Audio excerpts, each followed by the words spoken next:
दोस्तों आज मैं आप लोगों को एक बहुत ही बेहतरीन कहानी सुनाने वाला हूँ। ये एक ऐसे इंसान की कहानी है जिसने जापान जेल के नियमों को कुछ ऐसे तोड़ा जैसे वो कोई वीडियो गेम खेल रहा हो। जापान जेल के सख्त गार्ड जो कि लोगों को बहुत ही ज्यादा मारा पीटा करते थे, कैसे इस कैदी ने बहुत ही आसानी से उन्हें बेवकूफ बना दिया। और जिस इंसान की अभी तक हम बात कर रहे हैं उसका नाम है योशिए शिरातोरी। योशिए शिरातोरी अपनी जिंदगी में 4 बार बड़े आसानी से जेल तोड़कर भाग जाता है और आखिरी बार जेल एस्केप करते समय शिरातोरी ने कुछ ऐसा कमाल कर दिखाया कि वो किसी भी हॉलीवुड मूवी की स्टोरी से कम नहीं है। तो इस वीडियो को शुरू करने से पहले मैं आप लोगों को बताना चाहूंगा, ये शिरातोरी के ऊपर बनाया गया इस चैनल का दूसरा वीडियो है। इस चैनल पे ऑलरेडी एक वीडियो अपलोडेड है जिसपे मैंने आप लोगों को बताया है कि कैसे योशिए शिरातोरी 3 बार जेल से भागता है और जापान पुलिस से बचने के लिए बर्फीली पहाड़ियों में जाकर छुप जाता है और वहीं पे वो रहने लगता है। लेकिन जापान पुलिस को ऐसा लगता है कि शिरातोरी मर चुका है, लेकिन अभी तक शिरातोरी मरा नहीं था, बल्कि अभी तो शिरातोरी को अपनी जिंदगी का सबसे बड़ा जेल एस्केप करना बाकी था।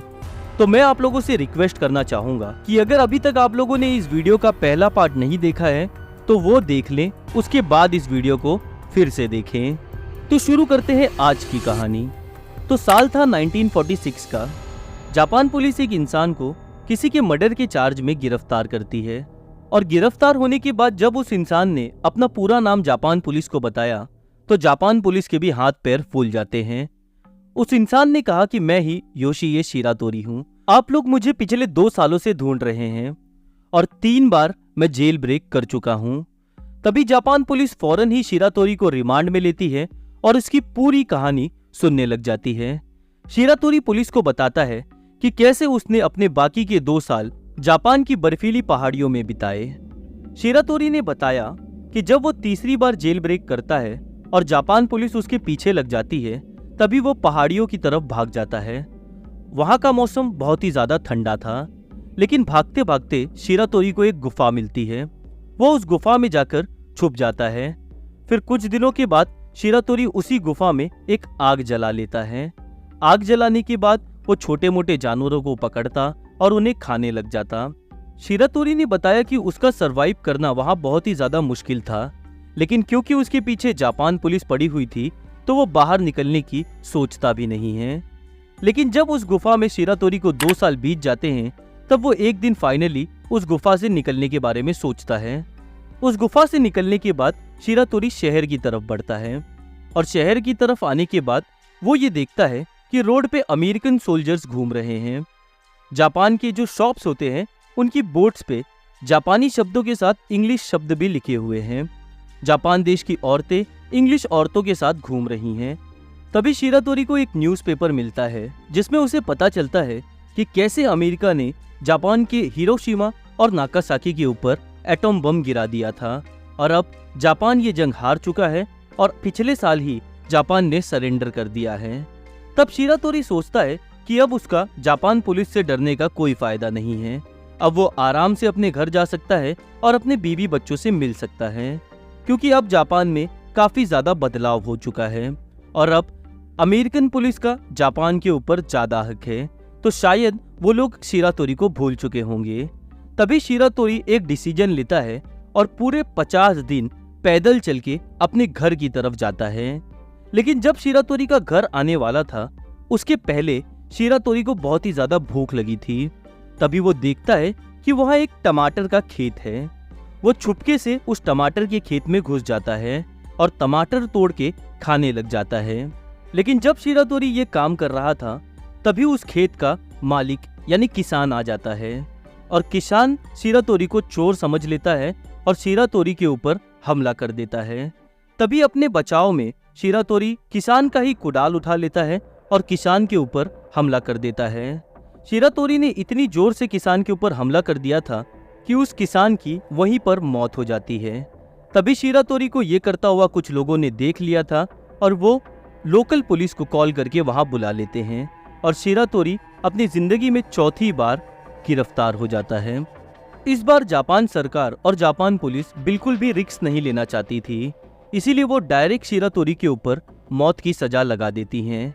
इसके पहले 3 बार जेल एस्केप करने के लिए शिरातोरी के ऊपर उम्र कैद की सजा थी, लेकिन मौत की सजा सुनने के बाद पहली बार शिरातोरी घबरा जाता है। साथ ही साथ जापान गवर्नमेंट शिरातोरी के पिछले इतिहास और जेल ब्रेक को देखते हुए शिरातोरी के लिए एक स्पेशल सेल बनाती है। वो इस सेल की दीवारें, छत और दरवाजों को बहुत ही ज्यादा मजबूत बनाती है और इस सेल में केवल एक खिड़की रखी जाती है जो कि खुद शिरातोरी के सर के आकार से भी छोटी थी, क्योंकि जापान पुलिस पहले से जानती थी कि शिरातोरी अपने शरीर के आकार को छोटा या बड़ा कर सकता है अपनी हड्डियों को डिसलोकेट करके। इसीलिए इस बार शिरातोरी के पिछले 3 बार के जेल एस्केप को देखते हुए जापान पुलिस अपनी जी जान लगा देती है और वो ये दावा करती है कि शिरातोरी इस जेल से कभी भाग नहीं पाएगा। इस जेल में स्पेशली शिरातोरी के लिए 6 अलग से गार्ड लगाए जाते हैं जो कि पूरे 24 घंटे सिर्फ शिरातोरी के ऊपर नजर रखते हैं। और जापान पुलिस को अपनी इस सिक्योरिटी पे इतना ज्यादा भरोसा था कि वो शिरातोरी को इस जेल में बिना हथकड़ी के रखती है, क्योंकि वो पहले से ही जानते थे कि शिरातोरी ताकतवर इतना है कि छोटी मोटी हथकड़ियां तो वो अपने हाथ से ही तोड़ लेता है। अब धीरे धीरे वक्त बीतता है और शिरातोरी सच में इस जेल से भाग नहीं पाता है और अब शिरातोरी की उम्र भी 40 साल के करीब हो रही थी। तो धीरे धीरे शिरातोरी के ऊपर ध्यान रखना थोड़ा कम कर दिया जाता है और उसकी बढ़ती उम्र को देखकर इस जेल के गार्ड्स शिरातोरी को मारना पीटना भी बंद कर देते हैं।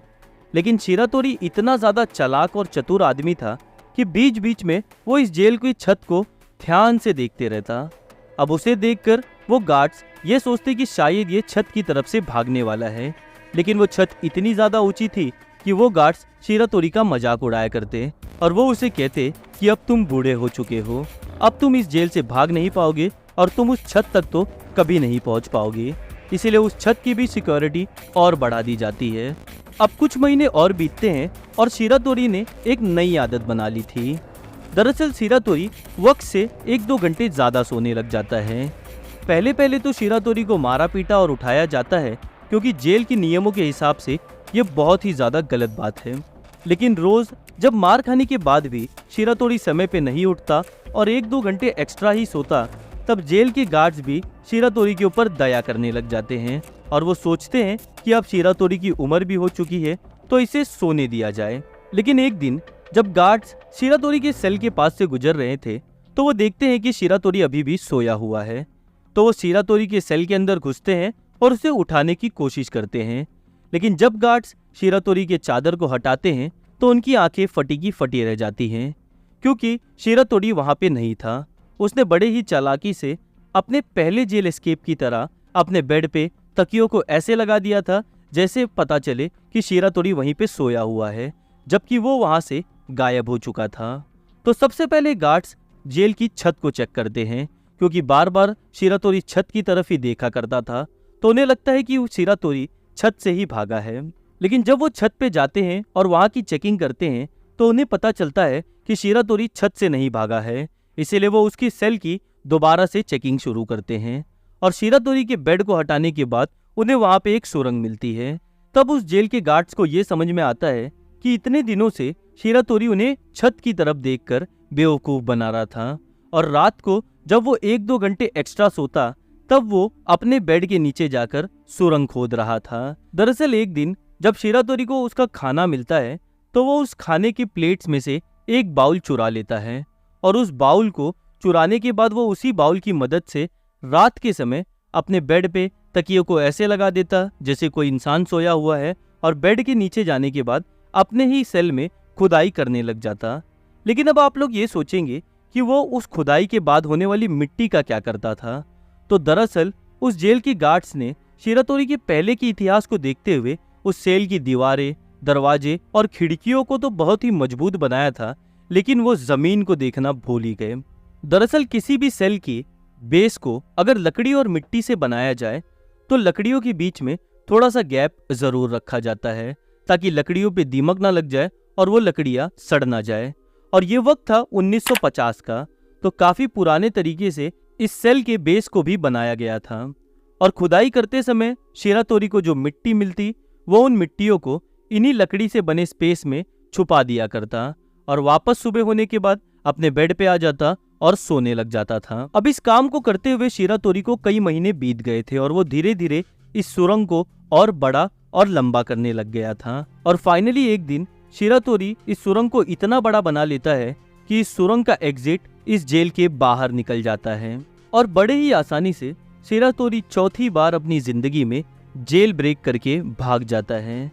अब इस जेल ब्रेक करने के 1 साल तक तो शिरातोरी को जापान पुलिस पकड़ नहीं पाती है, लेकिन एक दिन जापान देश के ही सापुरो शहर के एक पार्क में शाम के समय शिरातोरी उसी पार्क के एक टेबल पे बैठे हुआ था। तभी उसके पास एक पुलिस वाला चल कर आता है और शिरातोरी के बाजू में आकर बैठ जाता है। शिरातोरी पहले सोचता है कि वो यहाँ से उठ के चले जाए, लेकिन फिर शिरातोरी को लगता है कि अगर वो यहाँ से उठ के चले गया तो इससे उस पुलिस वाले को भी शिरातोरी के ऊपर शक हो सकता है। तो वो चुपचाप पुलिस वाले के ही बगल में बैठे रहता है और तभी वो पुलिस वाला अपनी जेब में से एक सिगरेट का बॉक्स निकालता है और सिगरेट पीने लग जाता है और शिरातोरी को भी एक सिगरेट ऑफर करता है। अब ये देखकर शिरातोरी काफी इमोशनल हो जाता है, क्योंकि उस समय सिगरेट को जापान देश में बहुत ही ज्यादा लग्जरियस आइटम माना जाता था और जब एक पुलिस वाले ने शिरातोरी को ऐसे ही एक सिगरेट ऑफर कर दी तो उससे रहा नहीं गया। दरअसल कपड़ों से तो वो पुलिस ऑफिसर बहुत ही हाई रैंकिंग का पुलिस ऑफिसर लग रहा था, लेकिन शिरातोरी अपने आप को कंट्रोल नहीं कर पाता है और वो उस पुलिस वाले के सामने रोने लग जाता है और अपनी पूरी कहानी सुना देता है। शिरातोरी उस ऑफिसर को बताता है कि कैसे सबसे पहली बार जापान पुलिस ने शिरातोरी के ऊपर झूठा केस लगाकर उसे उम्र कैद की सजा दिलवा दी थी और उसे जेल में कैद कर लिया था। साथ ही साथ शिरातोरी ये भी बताता है कि कैसे जापान के अलग अलग जेलों में शिरातोरी को रखा गया और शिरातोरी के साथ कितना ज्यादा बुरा बर्ताव किया गया। शिरातोरी ने बताया कि कैसे दिन रात शिरातोरी से काम करवाया जाता और जेल के गार्ड्स शिरातोरी को जानवरों की तरह ट्रीट करते थे। शिरातोरी को ठीक से खाना नहीं दिया जाता, ठंड के मौसम में शिरातोरी को कपड़े नहीं दिए जाते। शिरातोरी ने उस पुलिस ऑफिसर को यह भी बताया कि कैसे एक बार शिरातोरी खुद सरेंडर करने के लिए जेल एस्केप करने के बाद भी अपने जेल के हेड गार्ड के पास पहुंच जाता है और उसे भी अपनी पूरी कहानी सुनाता है, लेकिन वो हेड गार्ड भी शिरातोरी को धोखा दे देता है और शिरातोरी को ऐसा लगता है कि इस दुनिया में कोई भी पुलिस वाला ईमानदार नहीं है। लेकिन इस बार शिरातोरी की किस्मत बहुत ही ज्यादा अच्छी थी, क्योंकि जिस ऑफिसर को शिरातोरी अपनी पूरी कहानी सुना रहा था वो एक बहुत ही ज्यादा ईमानदार पुलिस वाला था। तभी वो पुलिस वाला शिरातोरी को कहता है कि मैं तुम्हें जस्टिस जरूर दिलाऊंगा। वो पुलिस ऑफिसर शिरातोरी को अरेस्ट तो करते हैं, लेकिन वो उन्हें जापान पुलिस के पास नहीं बल्कि जस्टिस डिपार्टमेंट में सरेंडर करने को कहते हैं। फिर उसके बाद जस्टिस डिपार्टमेंट शिरातोरी को हाई कोर्ट लेके जाती है और हाई कोर्ट में भी शिरातोरी अपनी पूरी कहानी सुनाता है और वो ये भी बताता है कि शिरातोरी ने आज तक किसी का भी मर्डर नहीं किया है और आखिरी बार भी जिस किसान की मौत शिरातोरी के हाथों हुई थी वो भी शिरातोरी ने सेल्फ डिफेंस में किया था। तभी जापान हाई कोर्ट शिरातोरी के ऊपर एक ऐतिहासिक फैसला सुनाती है और वो शिरातोरी की मौत की सजा को खारिज कर देती है। उन्हें शिरातोरी की बातें इतनी सच लगती हैं कि वो शिरातोरी के ऊपर केवल 20 साल की सजा लगाती है और शिरातोरी को उसके फेवरेट यानी टोक्यो के जेल में डाल दिया जाता है। टोक्यो के इस जेल का मौसम बाकी जेलों से काफी गर्म था, तो शिरातोरी काफी आराम से अपनी बाकी की जिंदगी उसी जेल में बिताने लग जाता है। अब चमत्कार कुछ ऐसा होता है कि उस जेल के गार्ड्स भी शिरातोरी को बिल्कुल परेशान नहीं करते, ना तो वो उसे मारा पीटा करते बल्कि वो शिरातोरी की रिस्पेक्ट करने लगे थे और शिरातोरी के अच्छे बर्ताव के कारण केवल 14 साल में ही शिरातोरी को पेरोल पर आजाद कर दिया जाता है। अब शिरातोरी अपनी जिंदगी में पहली बार किसी जेल से लीगली बाहर आया था और अपनी लाइफ में पहली बार शिरातोरी के सर पर एक भी इल्जाम नहीं लगा हुआ था, क्योंकि शिरातोरी अपनी पूरी सजा जेल में काट चुका था। तो जेल से निकलने के बाद सबसे पहले वो अपने परिवार से मिलने के लिए अपने घर जाता है, लेकिन घर जाने के बाद शिरातोरी को ये पता चलता है कि उसके परिवार में अब कोई नहीं बचा है। उसकी वाइफ की पहले ही मौत हो चुकी है, उसके माँ बाप तो शिरातोरी के जेल में जाने से पहले ही मर चुके थे और अब उसकी सिर्फ इकलौती बेटी बची हुई है। इस बेटी की भी उम्र अब थोड़ी बड़ी हो चुकी है और वो अपना पालन पोषण अकेले कर लेती है। तब शिरातोरी भी अपनी बेटी को मिलता है और बहुत ही ज्यादा रोता है और उससे माफी भी मांगता है। उसके बाद शिरातोरी छोटे मोटे काम करने लग जाता है और अपना गुजारा करने लग जाता है। 71 साल की उम्र में शिरातोरी को हार्ट अटैक आता है और शिरातोरी की भी मौत हो जाती है। लेकिन मौत के बाद जापान देश में शिरातोरी की पहचान एक एंटी हीरो की तरह होती है। जापान देशवासी शिरातोरी की काफी ज्यादा रिस्पेक्ट करने लग जाते हैं, क्योंकि शिरातोरी ने अपने जिंदगी में बहुत कुछ सहा था। लोग एक दूसरे से शिरातोरी की बातें करते हैं। शिरातोरी के ऊपर कई सारी किताबें लिखी जाती हैं और कई सारी मूवीज भी बनती हैं। शिरातोरी की उन मूवीज और किताबों में बताया जाता है कि कैसे 4 बार शिरातोरी जेल तोड़ के भागा है, कैसे सिर्फ मीशो शॉप की मदद से शिरातोरी ने जेल को एस्केप किया था। साथ ही साथ जापान के ही आबाशिरी जेल में जिस सेल से शिरातोरी भागा था, वहां पर एक म्यूजियम भी बना दिया जाता है। शिरातोरी के ही वजह से जापान गवर्नमेंट अपने जेल के नियमों में बदलाव भी करती है और जापान देश के लोगों के बीच शिरातोरी का नाम हमेशा के लिए अमर हो जाता है। तो ये थी शिरातोरी की संघर्ष से भरी हुई पूरी जिंदगी की कहानी। अगर आप लोगों को ये वीडियो पसंद आया हो तो इस वीडियो को जरूर लाइक करें, अपने दोस्तों के साथ शेयर करें, और अगर आप लोगों को इसी तरीके की जेल एस्केप या बाकी क्राइम की कहानियां सुनना पसंद है तो प्लीज क्राइम स्टूडियोज चैनल को सब्सक्राइब करें, क्योंकि क्राइम स्टूडियोज की वीडियोस तो काफी जन देखते हैं लेकिन उसे सब्सक्राइब नहीं करते। तो प्लीज आप लोग इस चैनल को सब्सक्राइब करें, इससे मुझे और वीडियोस बनाने में मोटिवेशन मिलता है। और आप लोग बेल आइकन को भी दबाना ना भूलें। आप लोगों के प्यारे प्यारे कमेंट्स का मैं बेसब्री से इंतजार कर रहा हूँ। तो आप लोग इस चैनल के बाकी वीडियोस भी देख सकते हैं। मैं आप लोगों से वहीं मिलूंगा। जय हिंद, वंदे मातरम।